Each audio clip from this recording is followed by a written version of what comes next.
Portanto, assim como vocês receberam a Cristo Jesus, o Senhor, continue a viver nele, enraizados e edificados nele, firmados na fé, como foram ensinados, transbordando de gratidão. Colossenses 2, do 6 ao 7.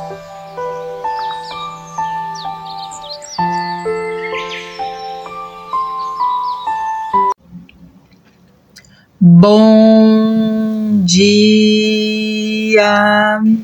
Estamos de volta com as nossas reflexões matinais enraizados em Cristo, ainda meditando na vida de Davi, o homem segundo o coração de Deus. Então, nós precisamos continuar observando, meditando a respeito da vida de Davi. E nós estamos naqueles momentos bem difíceis desta família real. Hoje nós vamos entrar no capítulo 16 de 2 Samuel. Então, capítulo 16 e 17, eles trazem algo muito sério. Traidores e amigos. Absalão e todos os homens de Israel consideraram o conselho de Uzai, o arquita, melhor do que o de Aitofel, pois o Senhor tinha decidido frustrar o eficiente conselho de Aitofel, a fim de trazer ruína sobre Absalão. 2 Samuel 17:14. O conflito entre Davi e Absalão despertou antigos partidários de Saul que ainda guardavam um pouco de rancor do rei. Você já reparou que muitas pessoas buscam atingir justamente quem já está caído? Davi parecia invencível. No entanto, no momento em que aparentou estar vulnerável, os oportunistas saltaram sobre ele como abutres.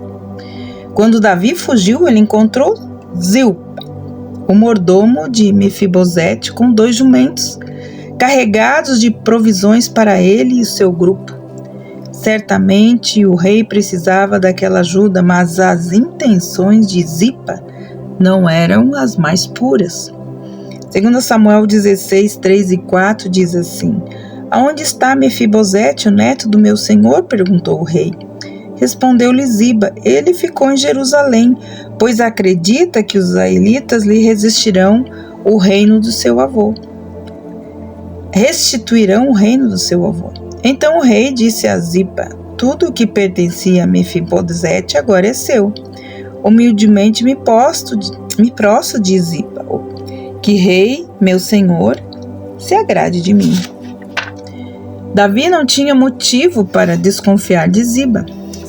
Se Absalão, seu próprio filho, pôde traí-lo, como não poderia o filho que ele adotou já adulto? E foi o que aconteceu. Zipa mentiu para Davi, o mordomo abandonara o seu senhor em Jerusalém para tentar usurpar os seus bens, os bens de Mefibosete. Você tem alguma recordação de como se sentiu quando alguém tirou proveito de você em um momento em que se encontrava fragilizado? Nada nos torna mais vulneráveis do que problemas de família. Dificuldades pessoais podem causar-nos falta de discernimento. Davi disse a Ziba que lhe daria tudo o que pertencia a Mefibosete sem confirmar a versão de Ziba. A fragilidade de Davi o fez acreditar no pior e a reagir com precipitação em vez de prudência. Temos de ser sábios para ter cuidado com as decisões que tomamos e as suposições que fazemos quando estamos estressados. Nossa tendência é sermos reativos e não prudentes e sábios. Quando a dor é forte, muitas vezes não conseguimos discernir entre as decisões boas e as más de forma adequada. Nós podemos pensar em como é precioso em tempos de grande vulnerabilidade nós termos um conselheiro piedoso. Davi poderia ter buscado um conselho antes de transferir todos os bens de Mefibosete para Ziba, Infelizmente, Aitofel, seu conselheiro principal, não participou da ocasião. Ele estava ocupado aconselhando Absalão e por isso que Davi estava então vulnerável. Logo após então essas declarações de Ziba sobre Mefibosete, Davi conheceu um homem profano e violento chamado Simei, que começou então a amaldiçoar Davi e a tirar pedras nele. As pedras o atingiram, mas creio que as palavras feriram mais do que elas. A atitude daquele homem foi errada, mas o rei temeu que suas palavras pudessem estar certas. Quando Abissai quis matar Simei, Davi o impediu, acreditando que o Senhor teria enviado aquele homem para amaldiçoá-lo. Ele disse: talvez o Senhor considere a minha aflição e me retribua com o bem a maldição que hoje eu recebo. 2 Samuel 16:12. Mesmo com seus altos e baixos, você não deve desconfiar do Senhor. Suas vitórias e seus fracassos, nós vimos aqui Davi. Ele passou sim por um tipo de humilhação. Jesus, ele caminhou pela estrada da humilhação quando foi para a cruz. As pessoas cuspiram nele e os esbofetearam.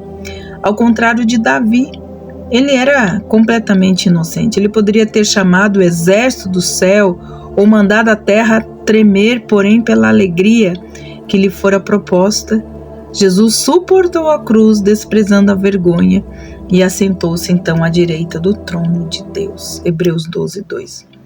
Assim como Cristo, podemos estar no centro da vontade divina e nos depararmos com um caminho de humilhação. E por que não passar por ele? Como disse Jesus, se você não pode beber esse cálice comigo, você não faz parte de mim. Ou como Davi, podemos sofrer sim humilhações de saber que traçamos nosso próprio caminho. Contudo, Deus ele sempre é misericordioso para nos visitar nos momentos de humilhação de nossa vida, quer eles venham por causa de rebeldia ou não. Repare, o momento do ataque de Simei, justamente quando Davi recuperava suas forças, quando Satanás suspeita que estamos acumulando força e esperança, ele se lança contra nós com o seu desânimo e com a sua rejeição. Observe a reação de Davi ao pedido de Abissai para liquidar com o seu ofensor. Ele fala: meu filho, o sangue do meu sangue, ele procura matar-me, quanto mais esse benjamita, deixe-me em paz. Em outras palavras, meu próprio filho amado me rejeitou. Não há nada que alguém possa fazer para me ferir mais, então deixo. Talvez eu até esteja merecendo isso. Eu quero lhe dizer uma coisa, querido irmão. Uma coisa a qual espero que seja recebida de coração. Ainda podemos clamar a Deus por ajuda mesmo quando achamos que estamos recebendo o que merecemos. O Senhor vem até nós mesmo quando nós nos causamos dor. Os tempos de humilhação e perseguição não têm de se transformar em feridas permanentes em nossas vidas. Poucas experiências são mais cansativas do que manter nossa cabeça erguida em meio a ataques injustos, mas toda a travessia sempre tem o seu fim.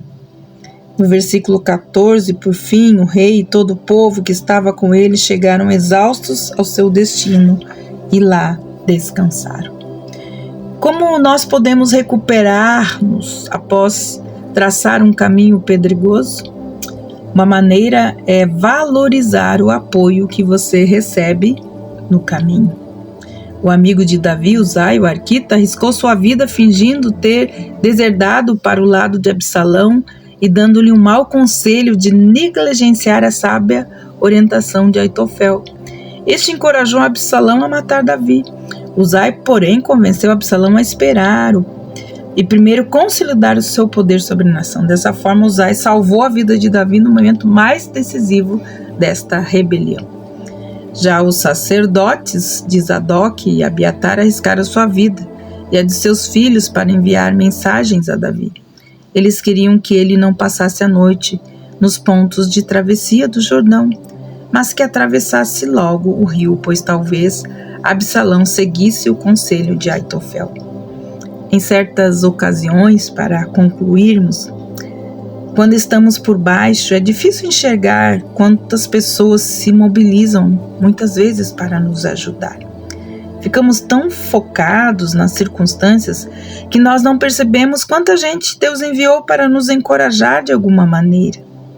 Por vezes, clamamos ao Senhor: por favor, ajuda-nos a passar por esse momento terrível, esse momento difícil. Ou por favor, ajuda-me a cumprir o prazo. Fico sempre impressionada com a forma como Ele abre os nossos olhos para tudo o que Ele faz e diz ao nosso coração. Então, amados, nós devemos sempre lembrar, não daqueles que nos traíram, esses devem ser perdoados, mas e os amigos que nos encorajaram no caminho, aqueles que nos deram aquela gargalhada gostosa? Então, cultive mais tempo para celebrar as suas amizades, mais do que aquilo que pessoas possam ter feito contra a sua vida. Amados, amanhã nós vamos dar continuidade a esse capítulo 16, falando então como é que Deus livrou Davi de toda essa situação. Que Deus abençoe você e pense, cultive, lembre-se daqueles que andaram com você nos momentos tristes e nas jornadas de sofrimento, aqueles que estiveram com você. Ore por eles nesse dia. Que Deus abençoe você. E até amanhã com as nossas reflexões matinais enraizados em Cristo. Deus te abençoe e até lá.